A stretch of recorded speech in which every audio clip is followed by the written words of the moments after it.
bien, y ahora en este bloque, como lo habíamos adelantado, vamos a tratar de meternos un poquito en economía.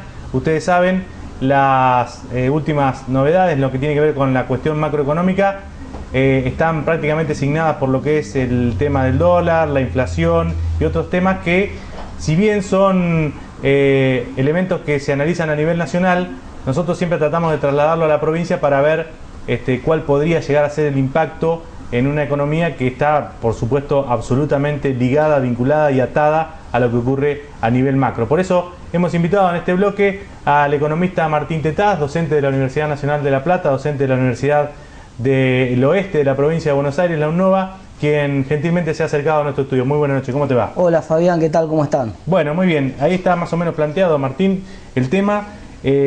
Primero vamos a aprovechar que vos sos especializado o que te has interiorizado más por el tema de la economía del comportamiento, y creo que hoy por hoy esto que está pasando con el dólar, entiendo, me parece, puede llegar a tener alguna explicación desde ese lado. Sí, mirá Fabián, hay básicamente dos elementos. Acá se están juntando, como dice el dicho, el hambre y las ganas de comer, ¿no es cierto? Por un lado tenés factores reales que inciden en el precio del dólar. Tiene que ver con que el dólar oficial está muy barato, regalado. En Argentina en los últimos años aumentó, los últimos 7 años tuviste 200%,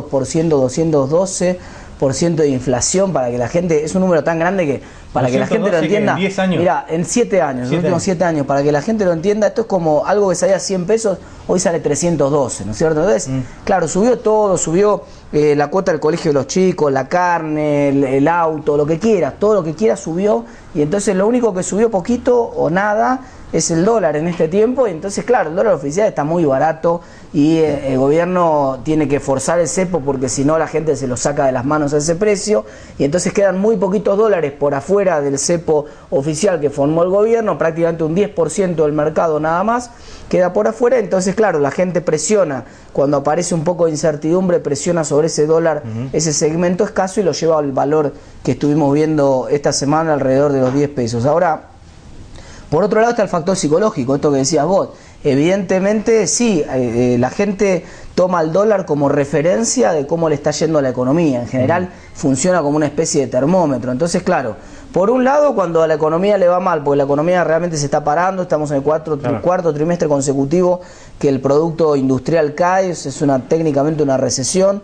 La inflación parece no ceder, si bien el congelamiento algún efecto parcial tuvo, esto hay que reconocerlo también, pero no todavía en la magnitud que es necesario. Entonces, claro, alta inflación, la economía parada, la gente percibe el clima de incertidumbre y entonces se vuelca al dólar, porque históricamente en Argentina la gente sabe que el que estuvo parado en el dólar se salvó. Pero a su vez, como el dólar es como una especie de sensación térmica de cómo le va a la economía, si sube el dólar la gente tiende a pensar que eso es una mala noticia y que eso quiere decir que la economía está mal. Entramos en una especie de circuito, de círculo vicioso hacia un lugar que nos puede llevar a lo que ya sabemos, lo que tenemos más de 3 décadas encima, claro. El tema de hiperinflación o algo así. Ahora, digo, en este estadio de este proceso, digamos, ¿hay forma de frenarlo? ¿Existen elementos de macroeconomía, digamos, herramientas del Estado para hacerlo? Sí, Fabián, mirá, el círculo vicioso en el que estamos entrando, además, se manifiesta en la conducta de los agentes económicos. Fíjate que la gente cree que el dólar sigue subiendo,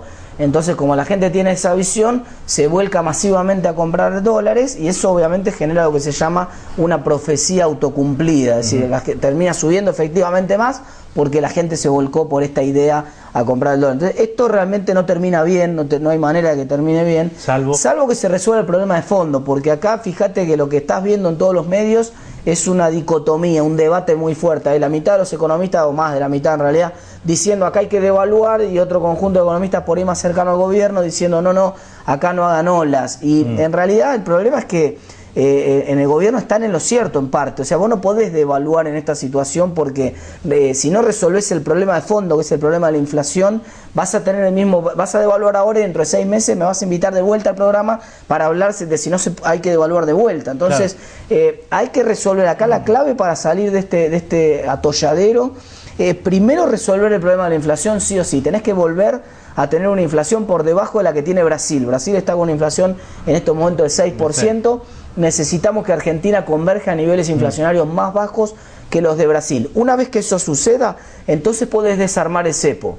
¿Está bien? Podés normalizar la situación, el tipo de cambio de equilibrio obviamente va a ser más alto que el 5,10 que pone el gobierno, pero sin duda más bajo que los 10 que se están transando actualmente. ¿Hay otra receta para frenar la inflación que no sea cerrar el grifo del gasto del Estado, como siempre se hizo? Es decir, tratar de frenar el gasto público. ¿Hay otra receta? Sí, o no lo que pasa es que, los libros de economía lo que pasa es que es múltiple, las causas de la inflación son múltiples, Fabián. Ojalá fuera tan fácil, como que vos simplemente cerrás el gasto público y baja la inflación. El problema, claro, claro, es que ciertamente eso es la raíz del mismo problema, para que la audiencia lo comprenda esto de manera más simple. La inflación monetaria de la que estás hablando vos se produce porque el gobierno ingresa en un déficit fiscal, entonces le pide al Banco Central que lo auxilie, que le dé plata, y el Banco Central tiene la maquinita, entonces le dan a la maquinita y con ese dinero financian al Estado y eso genera inflación. El problema es que si bien eso pasa, es cierto, no es bicausal, no va en el otro sentido. Entonces, cuando vos emitís mucho dinero, la inflación sube, pero si vos sacás dinero de la economía, la inflación no necesariamente baja. Entonces, eso es una advertencia que hay que tener en cuenta.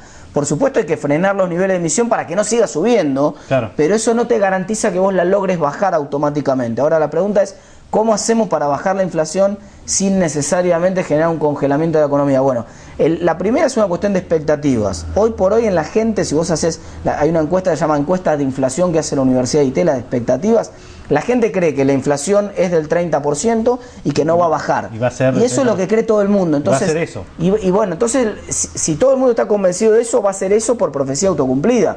Porque la gente, ningún trabajador va a aceptar un acuerdo salarial que sea menos de 25 o 30%. Sí. Nadie va a cerrar un alquiler sin remarcarle 25 o 30% del año pasado. Nadie va a vender un auto sin un 25 o 30% arriba de lo que salía el año pasado. Entonces, si todo el mundo en sus actos diarios empieza a convalidar estos niveles inflacionarios más altos, la inflación llegó para quedarse. Por eso te decía que es fundamental bajar las expectativas de inflación, Fabián. Y ahí es muy importante lo que vos puedas hacer con el tema del INDEC.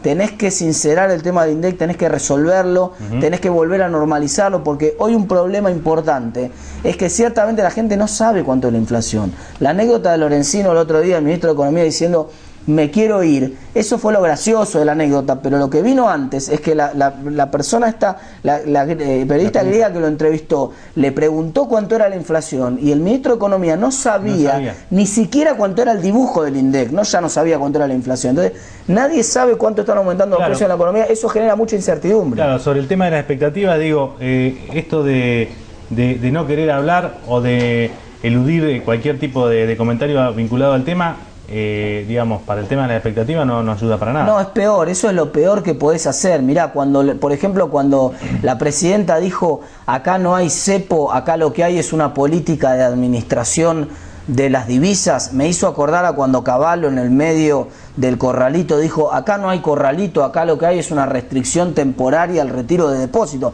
Es decir, cuando vos insistes, la gente se formó una imagen de cómo funcionan las cosas y tiene una representación mental. Si esa representación mental es el corralito, no vayas en contra de eso, porque eso es lo que efectivamente cree la gente, resolver el problema de fondo. Si la gente cree que es cepo, no le quieras cambiar el nombre que le puso la gente al fenómeno, ni quieras hacerle creer a la gente de que porque vos no hables la inflación va a ser menos, porque la gente ya se forma una idea de cuánto están aumentando los precios y esa idea, si vos te callás, suele ser más alta que la realidad, claro, porque realmente la inflación no está en el 30%. Como la teoría del rumor. Exactamente, el rumor termina agrandándose, genera este teléfono descompuesto, entonces todos terminan convencidos de que la inflación está en el 30, en el 35, parece un juego, y en realidad probablemente está en menos, probablemente está en el 25, capaz que con el congelamiento, de acuerdo a lo que son los datos que se conocieron en los últimos 3 meses, probablemente se esté frenando un poco y esté cercano al 20% la inflación ahora. Mirá qué buena noticia sería si vos tuvieras un INDEC confiable y ese INDEC confiable le estuviera mostrando a la gente que se está frenando la inflación,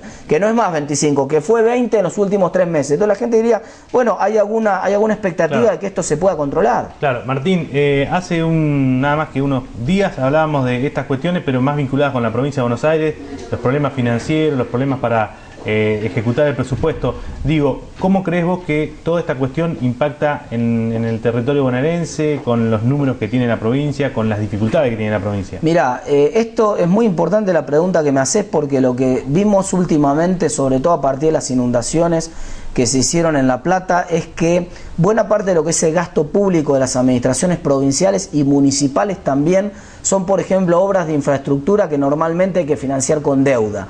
La realidad es que las provincias, tanto la provincia de Buenos Aires como el resto de las provincias, y ni que hablar de los municipios, tienen prácticamente cerrado el acceso a los mercados financieros internacionales. Y entonces cuando uno dice toda esta serie de decisiones de poner el cepo, de pelearse con todo el mundo hacia afuera, de encerrar la economía, lo que hace es, claro, para el gobierno nacional no hay problema porque emite en la maquinita y tiene financiamiento, porque va al ANSES y usa el dinero del ANSES, pero las provincias no pueden financiarse de esa manera. Entonces, ¿cómo hacen las obras de infraestructura? ¿Qué van a hacer? ¿Castigar una generación actual con todo el cargo del costo de obras que van a beneficiar a generaciones futuras? Eso está mal. Y entonces se enfrenta a una situación financiera cada vez más difícil. Hay una buena noticia en el horizonte en ese sentido, y es que parece que, bueno, a raíz de todo esto que pasó con las inundaciones y que el gobernador se portó, entre comillas, bien con Alicia Kirchner y tuvo cierto reconocimiento de la Casa Rosada, parece que ahora le autorizaron a Scioli la emisión de deuda y la colocación de deuda en mercados internacionales.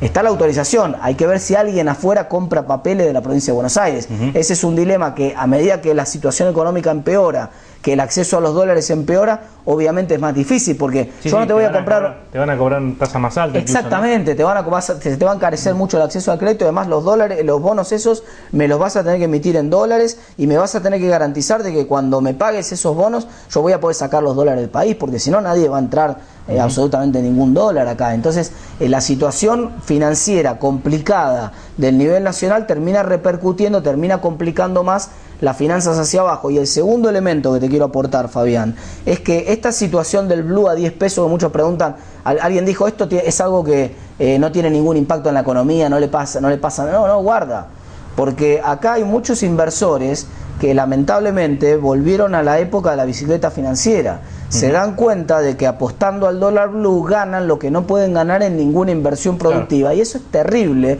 sobre todo para una provincia como esta, que es una provincia en la que la recaudación tributaria depende crucialmente de un impuesto que se llama ingreso bruto, que depende de la producción. Claro, la producción. Entonces, si la producción cae y el comercio caen en la provincia de Buenos Aires, las finanzas de la provincia colapsan. Y para eso necesitamos entonces que la gente invierta en proyectos productivos, no en tratar de una ganancia financiera especulativa comprando un dólar a 10 para venderlo a 11 la semana que viene. Tenemos que desarmar ese fenómeno, ese negocio, esa corrida de manera urgente y no a garrotazos, cuidado, porque a garrotazos no lo desarmás y termina peor. Tenemos que desarmarlo racionalmente para que vuelva la producción y vuelva el empleo a la provincia de Buenos Aires. Martín, muchísimas gracias. Gracias a vos. Licenciado Martín Tetaz, profesor, docente de la Universidad Nacional de La Plata y de la UNOVA, estuvo aquí con nosotros hablando de economía. Después volvemos.